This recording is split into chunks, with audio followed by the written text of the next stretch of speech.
Hi, everyone. Welcome to the 48th Annual Symposium on the American Indian. This session is titled Toknawv, Vhecetv, to take care of money with Pete Coser Jr. from the Muskogee Creek Nation, the Muskogee Creek Nation Higher Education Department. As you probably know, this session is one of many that are included in this year's virtual agenda. Please do take time to visit our website at nsuk.edu/symposium for more details regarding the agenda. All sessions will be recorded and made available in the coming weeks. So I'd like to introduce Pete Coser Jr. He's a tribal citizen from the Muskogee Creek Nation and also a descendant of the Choctaw and Chickasaw Nations. He's the current manager for the Department of Higher Education at the Muskogee Creek Nation. As part of his manager duties, Pete researches and develops resources and projects to build resources and tools for the Muskogee Creek student citizens. Coser graduated in May 2010 with a master's degree in human relations from the University of Oklahoma and with a bachelor's of arts in political science from Oklahoma State University in May of 2003. In 2014, he was elected as a NCAIED Native American 40 under 40.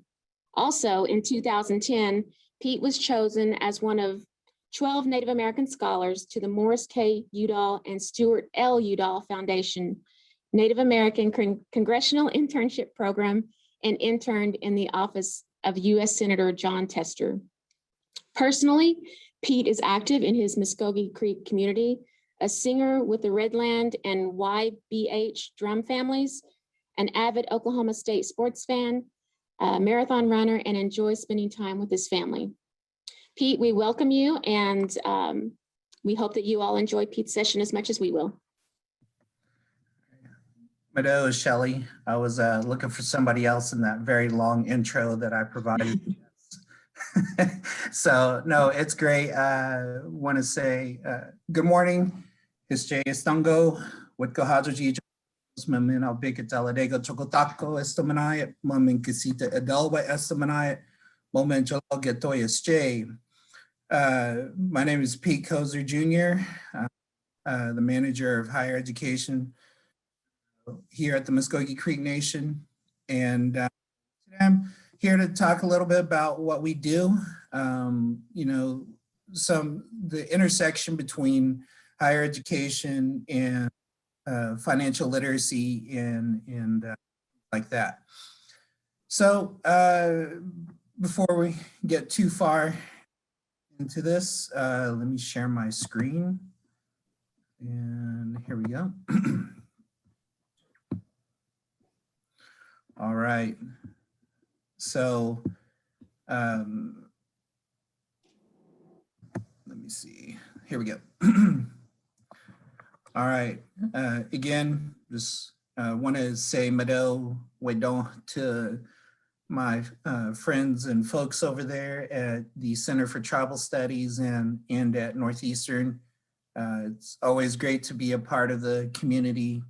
I'm originally from Tahlequah, so I always look forward to going back and being amongst the people there. So what are we going to talk about today? Give you a little introduction about who we are as a higher ed department, what we do, things like that.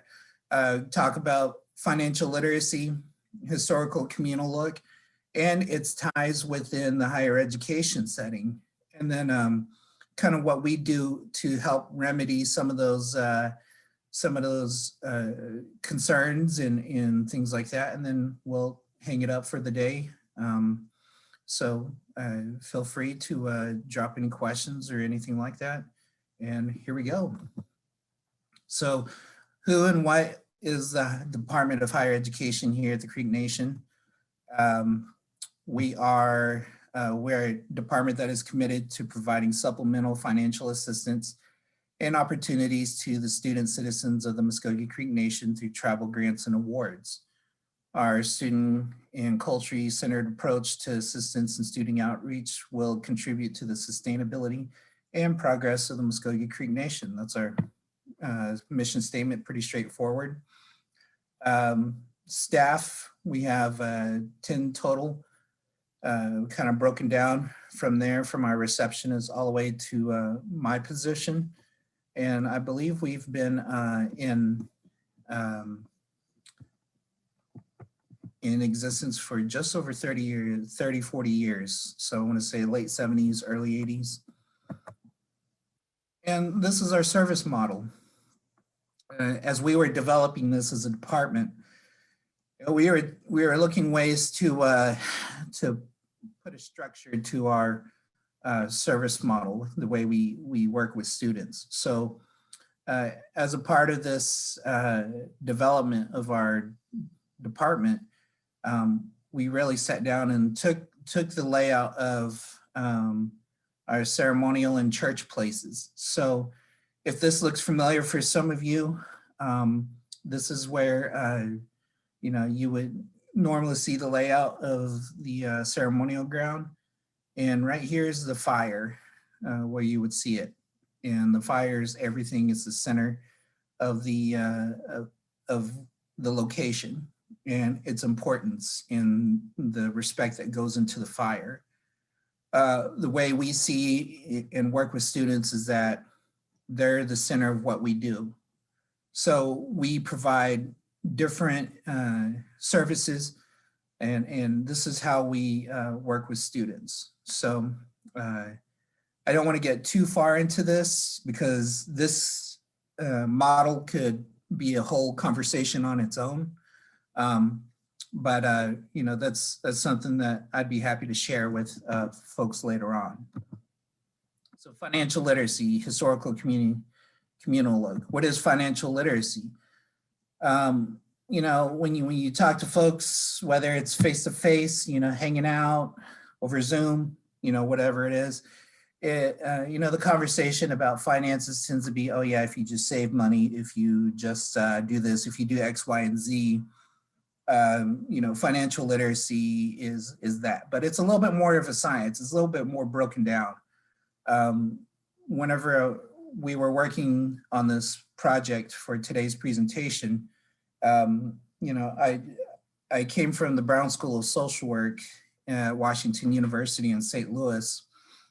And the science of financial capability and asset building was a huge piece to it.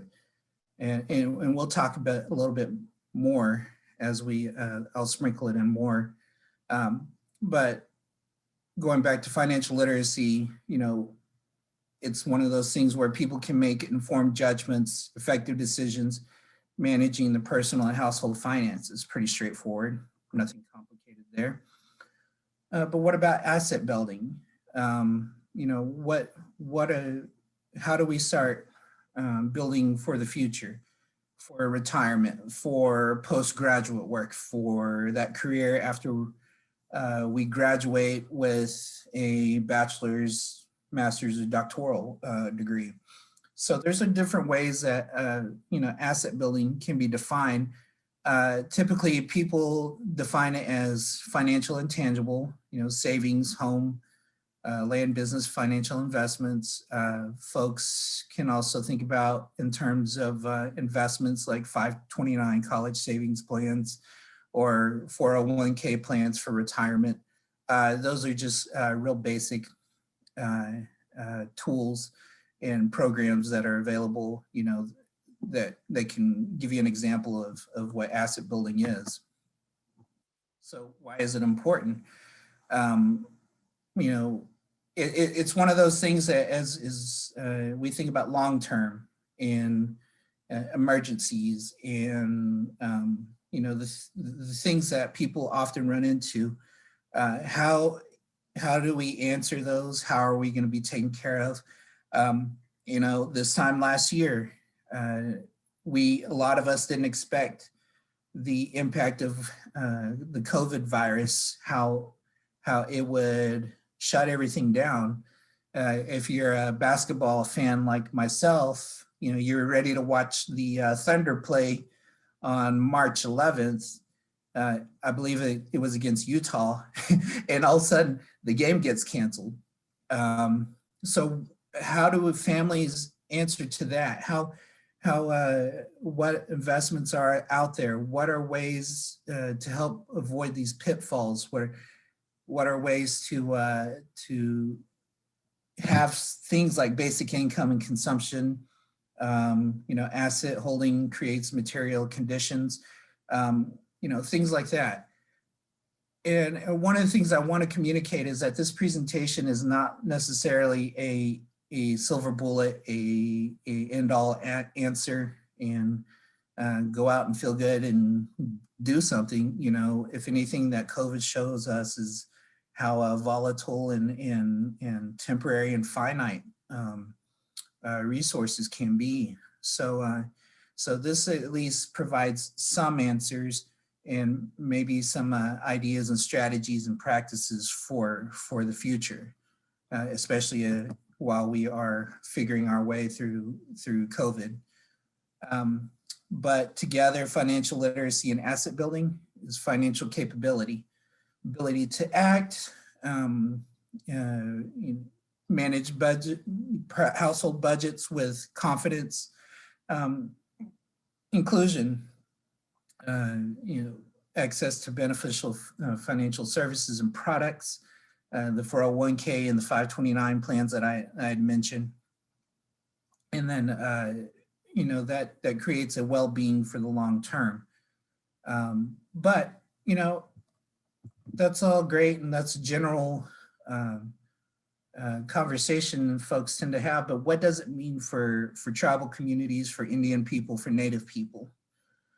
And so we need to take a step back and take a look at what is the financial profile of Native people and Native communities. Obviously, there's challenges.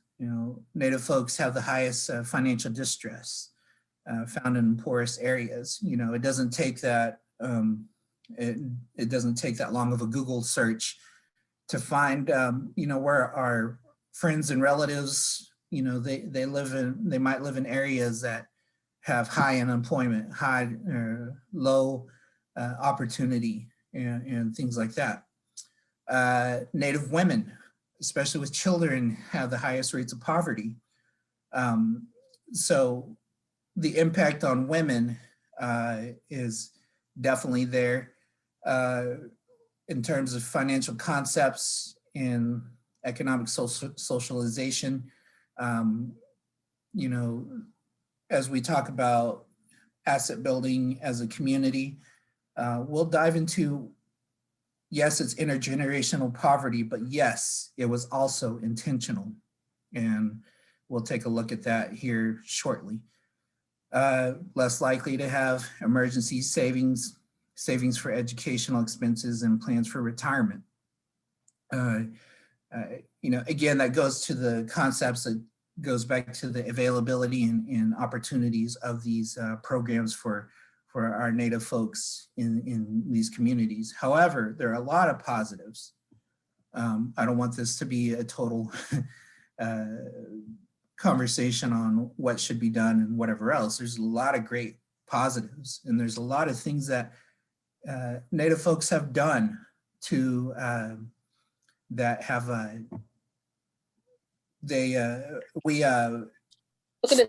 really have made this a part of our what we do culturally. So demonstrate social networks to help each other out. Sometimes what this part, the first part, bullet point reminds me of is, the giveaways. Sometimes, I guess a quick reference would be folks at powwows during their honor time, provide gifts to the community. That's because as leaders on head staff, we're taught to take care of the community. It's something that we do. So definitely strong social networks, household budgets, and then financial classes when offered. So we are active, and it's been a part of what we are as Native folks. But what are some more challenges? Again, it taps into the exposure to financial concepts, but also the unbanked part.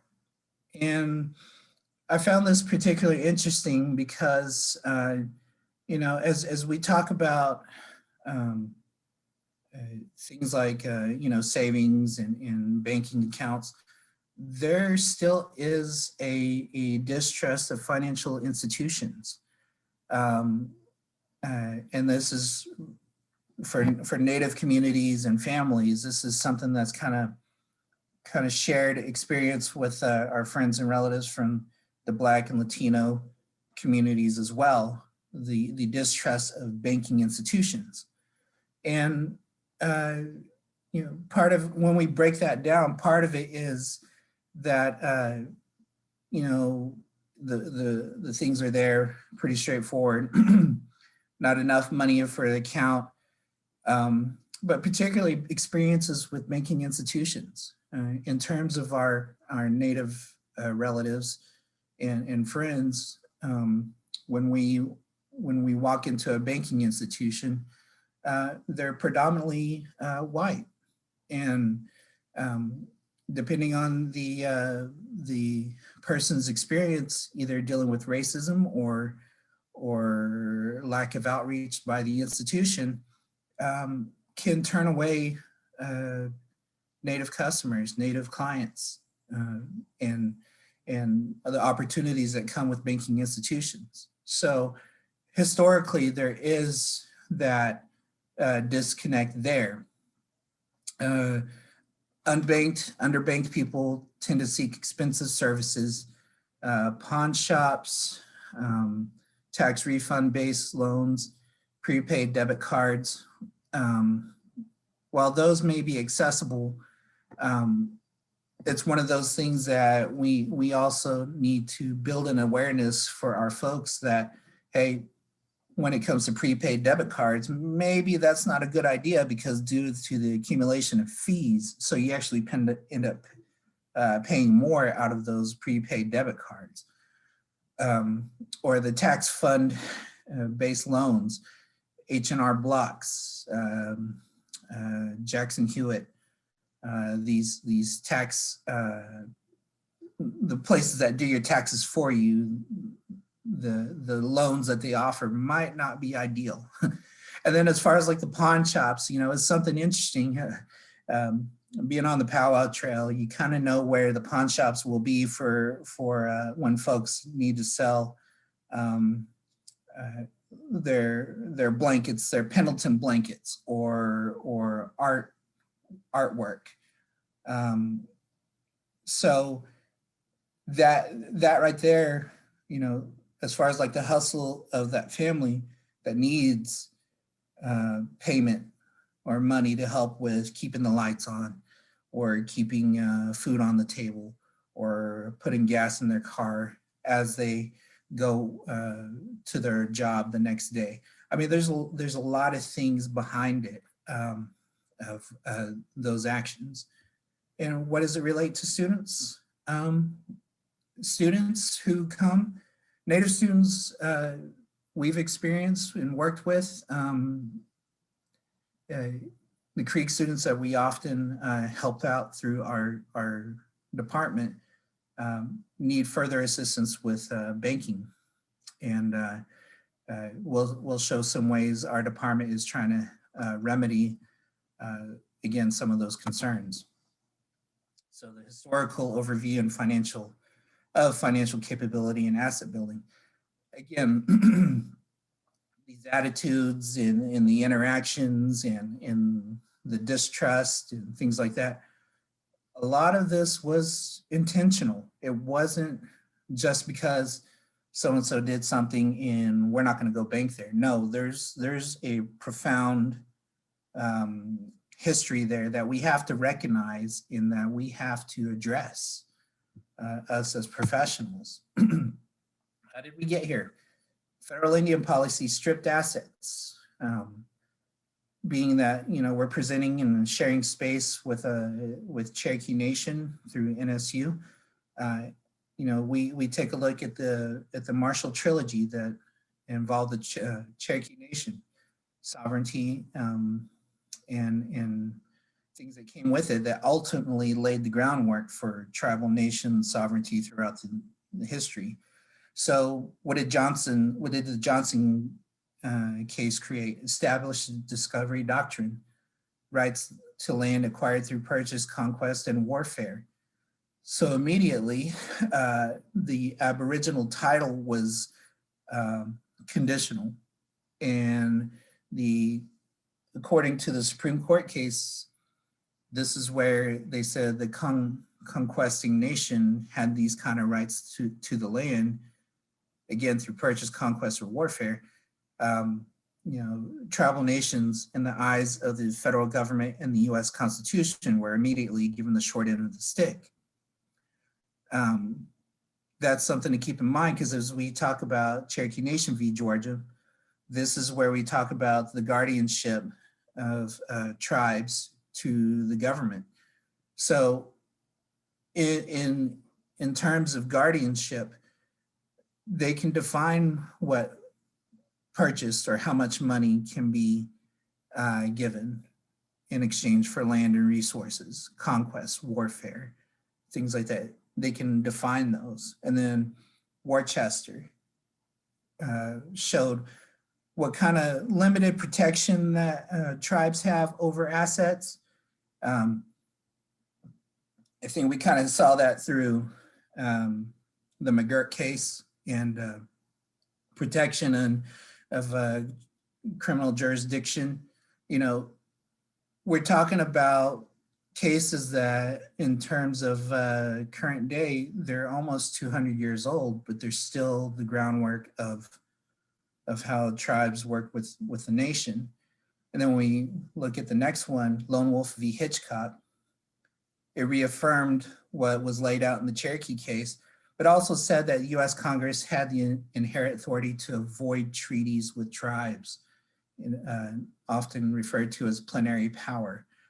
So while these agreements, these treaties between tribes and the federal government, if there's pieces within those agreements that folks don't agree with, Congress can come through and say, well, we don't have to follow that anymore. Well, we don't have to respect some of the rules. And so this has a big deal in what we commonly held as assets in the Native community. One more step, how does that relate to what we do as higher ed professionals? One of the things I would urge folks to do is look up High Country News. I believe it's a news source out of Colorado. And there was an article put out this time last year, and the title's at the bottom, Land Grab Universities. But it showed the connection, not just with the treaties, but the Morrill Act and how these land grant universities were created.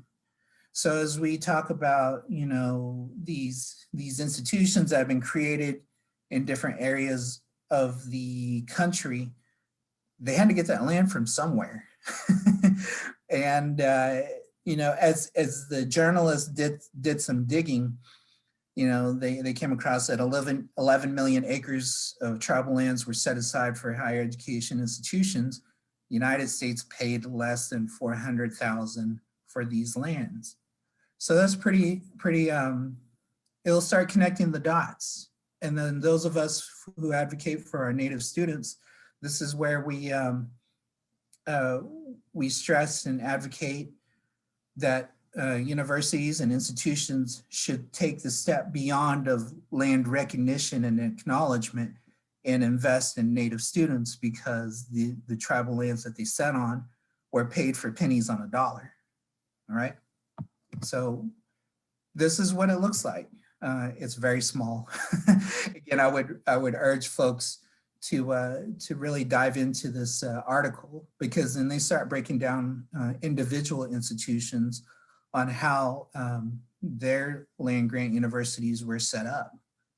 And it's very interesting.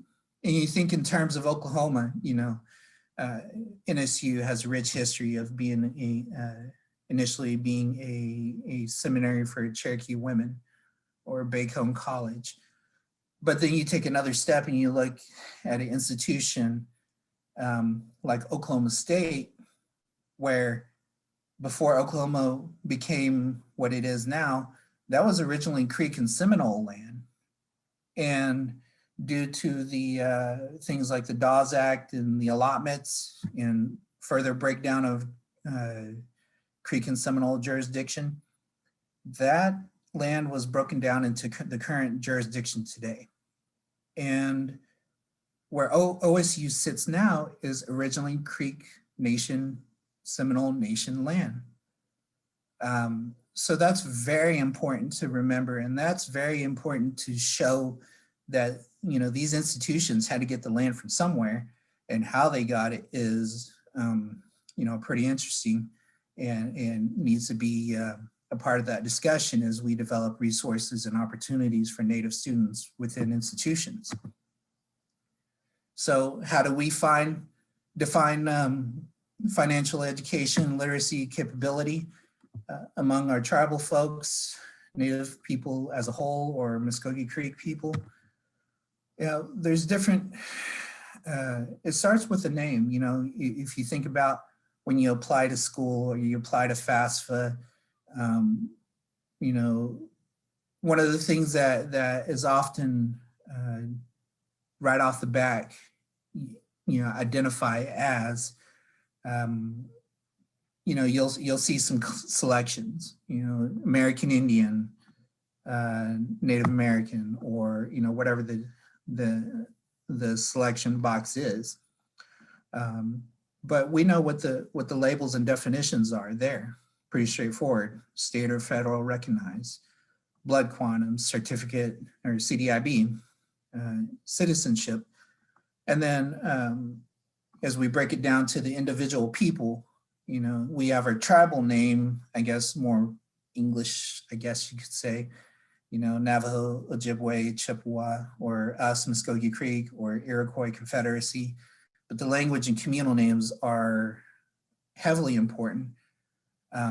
You know, as we talk about Dene, Anishinaabe, Muskogee, Haudenosaunee, you know, those names are very important because for many different reasons, but in a historical context, this is when, you know, when these treaties and agreements were made, this is what we identified as. So this is something to keep in mind, is that our names link us to those places. You know, Native identity broken down, you know, we have our Christian name, warrior name, we have family names. You know, some of our tribes that came across on the Trail of Tears, you know, our last name, our names have a distinct link to the original lands where we come from. And one thing that I tell my kids, something that my dad instilled in me, was, you know, our last name is linked to a river in a tribal town that used to be in existence in Alabama, Georgia. And so that's the power behind our names, is that, hey, this is where we come from. That is an asset. That is Native defined assets. We can point to the places where this is where we are from. This is our original jurisdiction. This is where our tribal town government, in a traditional sense, in a historical sense, existed. So that leads into this, you know, how does culture inform? Part of it is the Native identity piece that we just talked about, our names, where we come from, our lineage, even our clan system, because the way a lot of our society is structured, you know, leaders were selected from specific clans, or warriors were selected from such and such clan, ceremonial leaders from these families. So there was a structure behind it, a governmental and ceremonial and social structure to it. But in terms of like financial literacy and capability, what do we do as Native folks culturally that have existed that could be defined in the newer sense of financial capability? Obviously, communal ownership. As we talk about tribes and collective shared spaces, there's still those communal ownerships. And then traditional savings, in the sense of like when we talk about stuff that we're preparing for a ceremony or honoring, I go back and really have to think about what do our traditional protocols or community protocols really lead us to do? And those are investments. One of the books that I've read for a very long time is Standing in the Light, A Lakota Way of Seeing. It was written by an elder from Porcupine, South Dakota. He talked about penny savings and saving pennies, saving money throughout the year because of an honoring a naming ceremony or something like that the following year. So they set aside money. That's accrued, that's interest, that's what we do. And that is definitely identified as financial capability. Or even sweat lodges.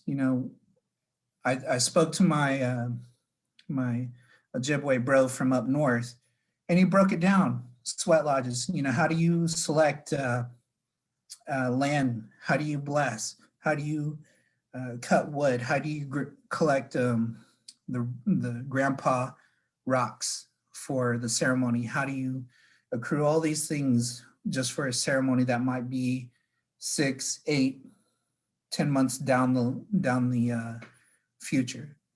So all of that is accruing interest for something that's tied into our religion and spirituality. So how does all this relate to students and college students, what folks face?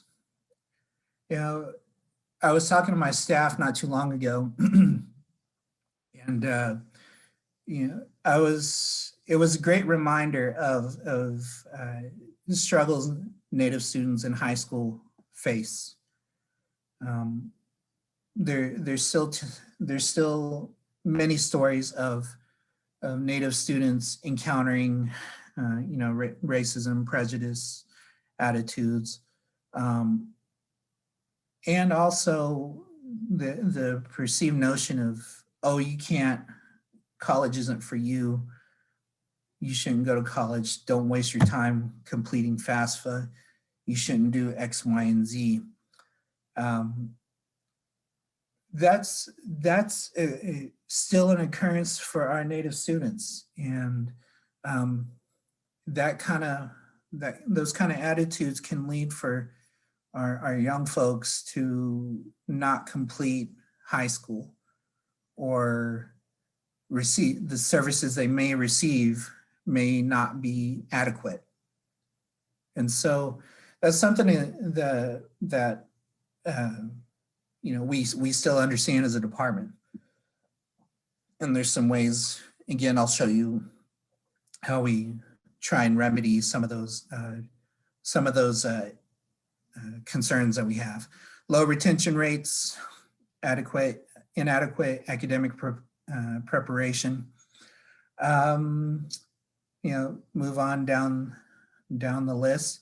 I think the biggest thing and what's on a lot of our minds is COVID.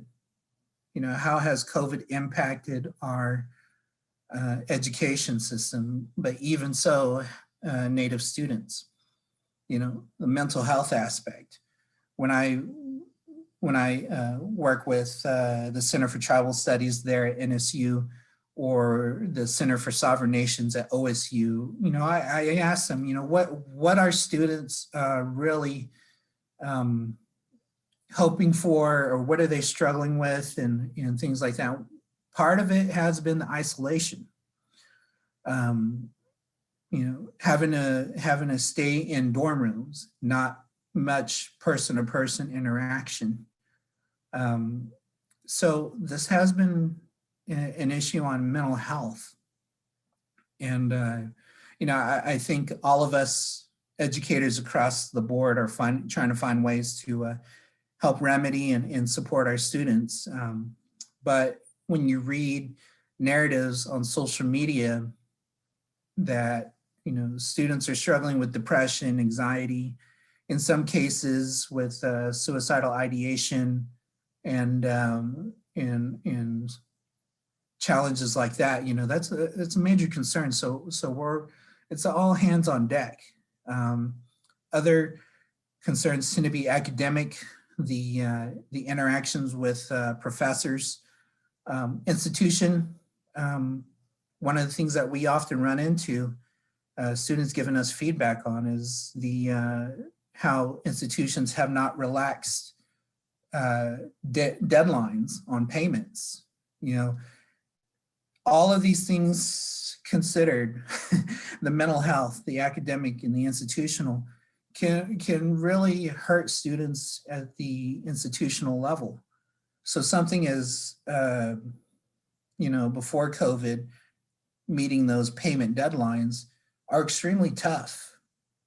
And the mental health part, we haven't talked about our Native students who may have known someone who died from COVID. That's a big concern, because they're there at their institution and they might not be able to go home for funerals or for services, or due to isolation, a lot of things. So this is not just student struggles with X, Y, and Z. I mean, there's a lot of things that come into play when students are trying to meet the needs of the institutions and classes while reading about their communal challenges. I know here at the Creek Nation, there've been some coworkers that passed away. One of our department buddies, Mr. Robert Bible, unfortunately he passed away. Very great man, great leader. He always welcomed us at the College of the Muskogee Nation. He was just a great person in and out, and much prayers and blessings to his family.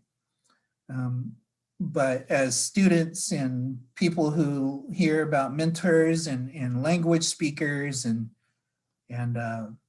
folks passing away, it can really do some damage, or it can really present a challenge to those students who are trying to meet academic and institutional deadlines.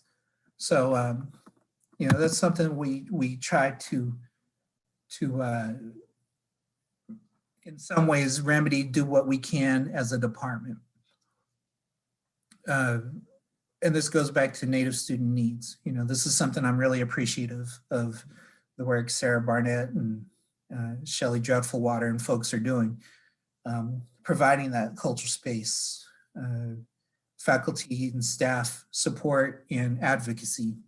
A lot of this stuff comes from the university committed resources. And in terms of, we just talked about the history of the Moral Act. This is where we advocate, this is your land was originally maybe Quapaw or Osage land. Then it was made available after the Dawes Act and the Land Run and things like that. This is where we talk about and say tribes and those students who are sitting at your institution, their ancestors, their relatives had paid for through land given to the university. They've already paid for that. The university needs to commit resources for Native students. So what can we do? How can we be active, provide solutions for our Native families and relatives?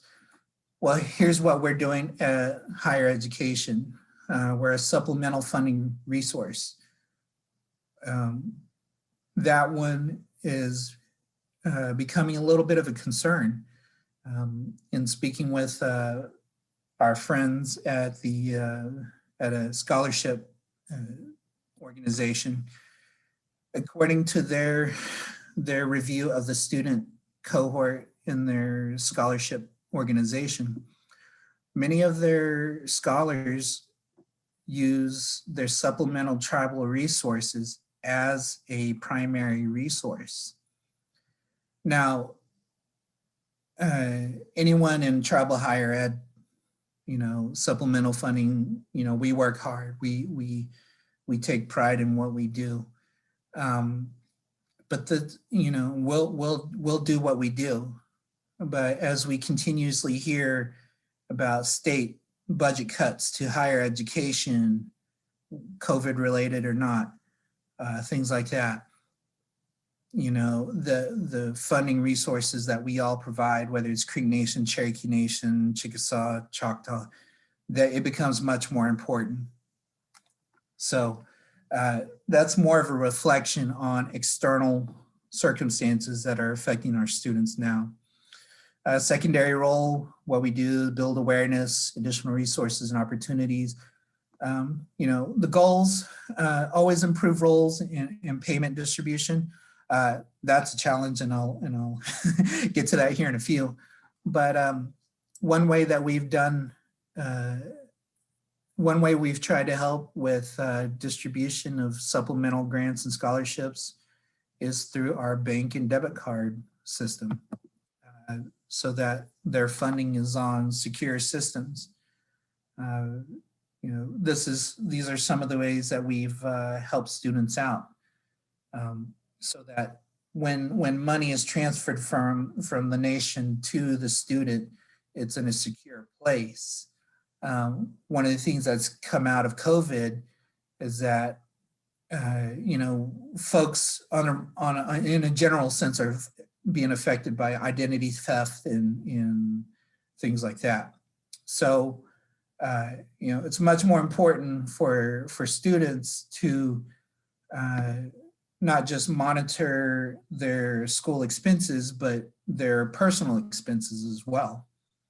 And so these are some of the ways that we've helped students out. Here's some further ways: community outreach, visiting with folks. In this case, working with NSU and everyone who's coming here to check this out, talk about money at 10:43 in the morning on a Friday. And then we've also stepped up and tried to create a budget estimator, something leading up into the expected expenses of institutions. We have that on our website, in addition to what institutions are required to do as far as like expenses and tuition, books, fees, estimated costs calculators, I believe is what they're called. And then utilize social media as much as we can. So this is kind of what we're doing. Again, we all know when we work with students, it's a forever evolving situation. So there will be some projects that will come out. That second bullet point, I'm pretty excited to work with the department and launch something, but we'll keep you on the edge of your seat until that is finalized and we are able to push it through. Again, this is available on our website on the Muskogee Scholar Resources tab. Anyone, if you're Muskogee Creek or not, you are welcome to take a look at it. It's a basic budget sheet, and it breaks it down by semester, academic year, expenses, and that third portion on the page shows the impact of tribal grants on those expenses. So this is something that's available for everyone. Should you want to take a look at it and use it for your own self. Again, these are additional ways that we stay in contact. The what's your plan is something that we share with our high school students. Again, as a community participant, our department really tries to step forward and provide additional resources. The hashtag what's your plan is a quick reference guide for high school students that will give some ideas, some strategies on what to expect, not just in expenses, but everything from mental health to students with disability resources. And at the end of the day, this is what we really strive for: graduation of our students, and really try to build, again, upon the progress and sustainability of the Creek Nation. So these are just a couple of our scholars that came through our program. But we're proud of each and every student that comes across and that we get to work with. So again, this slide snuck in there, but as part of Toknawv, Vhecetv, to take care of money, this is part of the series that we do. The presentation that you all received today is a part of what we do as a series, as far as like community training and discussions and things like that. But we also have a plan, a game called Reality Check, where students have to they're placed in certain scenarios and must maneuver through a school year on expenses alone. Again, if that's something that you're interested in, I'm more than happy to share with it. And then finally, our Scholars Forum, which we've created to highlight our master's and doctoral students, and go from there. So last little bit, I just got a minute or two. What can scholars do? I think one of the main things is that institutions respond to students. If students make demands, institutions will most likely listen to you. I worked at Washington University in St. Louis at the time of the Michael Brown murder and the birth of Black Lives Matter. And due to some discussions, there were students who marched on campus for those issues, and the institution responded. So, these are ways for students to hold their institutions accountable to their needs, even in terms of financial aid and things like that. So I see Shelly's back on. Hey, Shelly. Hi, Pete. We have a few minutes for questions if anybody has a question for Pete. You can unmute yourself and ask, please.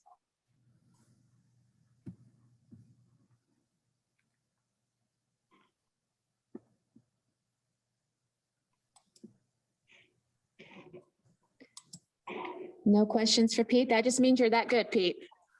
Either that or talking about money on a Friday morning is 10 points to anybody who gets the meme reference. My kids make me watch this movie nonstop. So, but other than that, if folks have any questions after this is my contact info. Again, my name is Pete. You're more than welcome to give me a call. We are on social media, Twitter, Instagram, Facebook, not TikTok yet. I don't know about that one yet, but this is where you can reach us. Appreciate your time. Maro haram chihi jathis, and we'll see you again soon. Yes, thank you, Pete. Your partnership is always valued, and it actually looks like we do have a question. Okay. What recommendations do you have? Oh, let me get back over there. What recommendations do you have for faculty to support all these different initiatives, especially working with tribal nations? The first step would be definitely bringing, tribal representatives and the existing tribal faculty and staff into the room. That way, these conversations, the student feedback that we're hearing gets communicated. I think that's one of the important parts that we need folks to realize is that, you know, Shelley, myself, we're advocates for Native students at that level.